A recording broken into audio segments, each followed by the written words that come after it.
ব্রাত্য বসু নিজে দুর্নীতির সঙ্গে ওতপ্রোতভাবে জড়িত। আমি বলছি 2011-12-তে যে রিক্রুটমেন্ট হয়েছে, যে রিক্রুটমেন্ট ব্রাত্য বসুকে সবাই খুব ভয় পায়। কেন ভয় পায় আমি আপনাকে বলি। আপনি দেখবেন বিভিন্ন সাংবাদিকরা যারা খুব কঠোরভাবে অভিষেক ব্যানার্জির সমালোচনা করে, তারা ব্রাত্য বসুকে বা দোলা সেনকে বা পূর্ণেন্দু বোসকে সমালোচনা করতে ভীষণভাবে ভয় পায়, কারণ এরা কমিউনিস্ট ব্যাকগ্রাউন্ড। অভিষেক ব্যানার্জি হয়তো খুন করবে না, কিন্তু ব্রাত্য বসু একদম এখানে পৃথিবী থেকে হাওয়া করে দিতে পারে। ও এত ডেঞ্জারাস লোক। ব্রাত্য বসু 2021-এ ভোটের পর দমদমে বিমল শঙ্কর নন্দর কাছে যে পাড়ায় ও হেরেছিল, আমাদের পাড়ায়, সেই পাড়ায় ব্রাত্য বসু, এবং তার উপর বিভিন্ন ভিডিও আছে, সেই পাড়ায় ব্রাত্য বসু প্রথমে কালী পুজো করতে দেয়নি, তারপর মহিলারা রুখে যাওয়ায় কালী পুজো করতে দিয়েছে সেই পাড়ায়।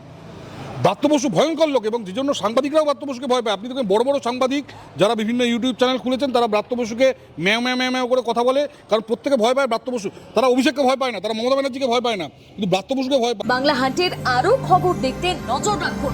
বাংলা খবর মানেই বাংলা হান্ট।